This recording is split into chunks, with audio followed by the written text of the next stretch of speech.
नमस्कार दोस्तों, मैं हूं अयाज। आज जो तस्वीर आपको हम दिखा रहे हैं ये जिला एवं सत्र न्यायालय कचहरी कासगंज की है, जहां तस्वीरों में मैं दिखाना चाहूँगा तमाम अधिवक्ता आपको नजर आ रहे होंगे।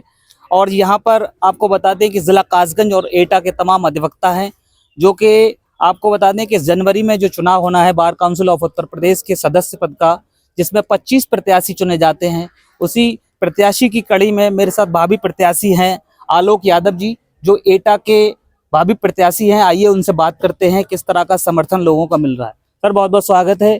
कैसा समर्थन आपको मिल रहा है इस पद के लिए? धन्यवाद आपका बहुत बहुत।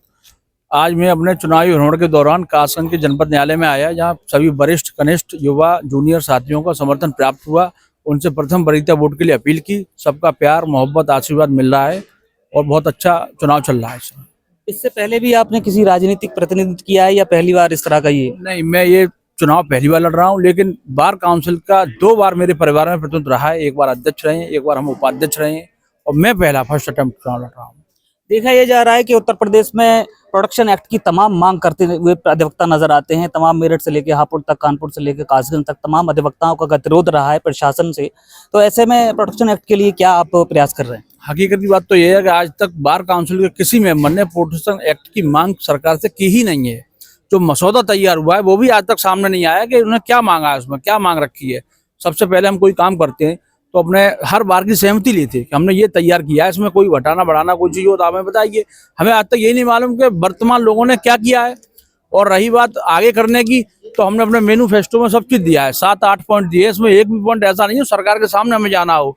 सब हमारी खुद की संस्था से काम कराना है। सिर्फ एक टोल टैक्स वाला मामला है जिसमें हमें सरकार के लिए बात करनी है, और सब हमारा अपना।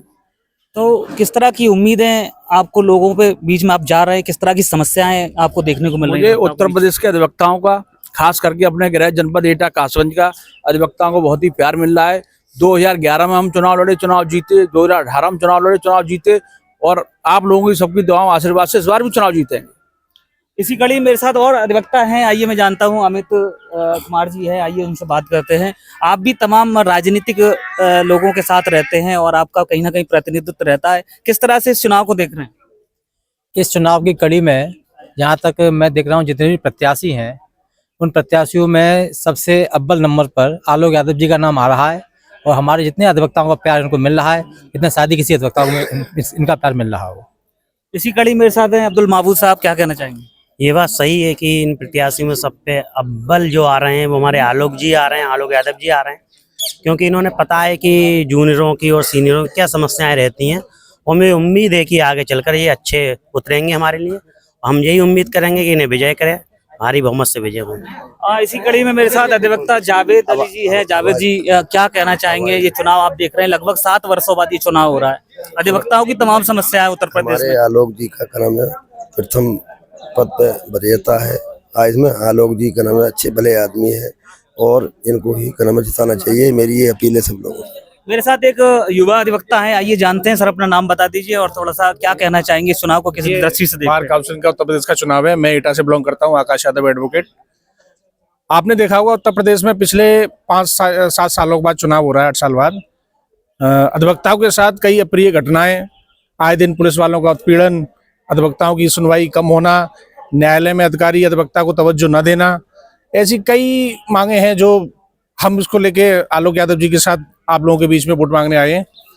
और हमें ये उम्मीद है कि आसपास के जितने भी जनपद हैं, वैसे पूरा उत्तर प्रदेश हमें सपोर्ट कर रहा है, लेकिन अपार जो जन समर्थन जो हमें मिलेगा वो आपके जनपद है, एटा है, आपकी तहसीलें हैं, अलीगंज है, आपका बदायूं है, हाथरस है, इन सबसे हमें अपार जन समर्थन मिल रहा है।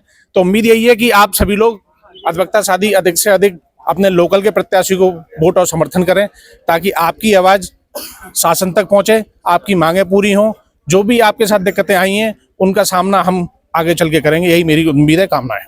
इसी कड़ी में मेरे साथ विकास सोलंकी जी हैं, जो कि सुरपरा से बिलोंग करते हैं। आइए उनसे भी जानते हैं कि युवा अधिवक्ता हैं। आप किस दृष्टि से देख रहे हैं इस चुनाव को, और प्रथम वरीयता के लिए सभी लोग अपील कर रहे हैं? जी बिल्कुल, जो है आलोक यादव भैया को मैं सपोर्ट कर रहा हूँ, और अपने साथियों से अपील भी करना चाहूँगा कि आलोक भैया को सपोर्ट करें, प्रथम वरीयता के पद पे दें। और बाकी की देख रहे हैं कि आए दिन अधिवक्ताओं के मान सम्मान पे चोट तो पहुँच ही रही है। बाकी कोई सुनने वाला नहीं है, किसी के सामने कुछ भी बोलो, कोई सुनने वाला नहीं है। अब्दुल रहमान साहब हैं, आइए इनसे जानते हैं। ये काफी एक्टिव रहते हैं, आरटीआई एक्टिविस्ट के नाम से जाने जाते थे, लेकिन अब जो कहीं ना कहीं वकालत के पेशे में आए तो इनमें कहीं ना कहीं एक जोश नजर आता है। क्या कहना चाहेंगे? बार काउंसिल का चुनाव हो रहा है, 25 सदस्य चुने जाते हैं, उसके बाद एक अध्यक्ष चुना जाता है। ये चुनाव काफ़ी दिन बाद हो रहा है, लेकिन ये है कि समस्याएं वकीलों की बहुत ज़्यादा हैं। जैसे सारी जगह चैम्बर्स, वकील टीनों में बैठते हैं, कहीं ना कहीं उनका एक वजूद होता है, उस वजूद को सरकार नहीं दे पा रही है। और जैसे यही की बात को ले लीजिए कि चैम्बर जो है वो बिना बने हुए पड़े हैं, फंड्स नहीं हैं, और इस तरह की समस्याएं जो है वो रहती हैं। और वो क्यों नहीं उठ पा रही हैं? वो कहीं ना कहीं एक ऐसा मजबूत बैनर होना चाहिए जिसके तहत उठना चाहिए। वो मजबूत एक होना चाहिए, मजबूती के साथ रखा जाना चाहिए, और ये चीज़ें उनका जो सम्मान जो है प्रॉपर तरीके से मिलना चाहिए।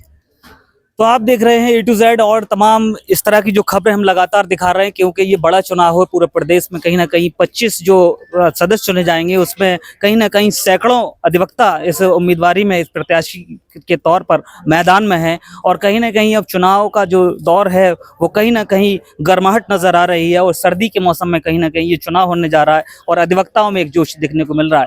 तो प्रथम वरीयता के लिए यहाँ पर आज मेरे साथ मौजूद थे एटा से आए हुए आलोक यादव जी। बहुत बहुत मैं एक बार और बात करना चाहूंगा इनसे। आलोक यादव जी, जिस तरह से हम ये देख रहे हैं कि कल भी जोधपुर की एक घटना सोशल मीडिया पर वायरल हुई है, वकीलों के साथ इस तरह की घटना हुई है, होना चाहिए या नहीं होना चाहिए, और कैसे इसको फेस कर पाएंगे? महोदय, आपने एक घटना देखी है, मैं उत्तर प्रदेश में रोज घटना देख रहा हूँ। पर डे कोई ना कोई घटना हो रही है, प्रशासन कोई संज्ञान नहीं ले रहा अधिवक्ताओं को। तो अगर इसमें सबसे महत्वपूर्ण चीज है प्रोटेक्शन एक्ट, जब तक वो लागू नहीं होगा तो स्थिति इससे भी बदतर होने वाली है। मैंने ये सवाल इसलिए कहा, जोधपुर में तो राजस्थान में कहीं ना कहीं प्रोटेक्शन एक्ट लागू है, फिर भी इस तरह की घटना हुई है। मेरे हिसाब से तो लागू नहीं है। लागू होता तो घटना नहीं होनी चाहिए थी, और वैसे आप पता कर लीजिए, संशोधन कर लीजिए, लागू नहीं है। कहीं ना कहीं ये बड़ा सवाल है। अधिवक्ताओं के साथ प्रशासन की नोकझोंक, पुलिस की नोकझोंक नजर आती है। कहीं ना कहीं इसको बैलेंस करने की जरूरत है। देखते रहिए A to Z India news.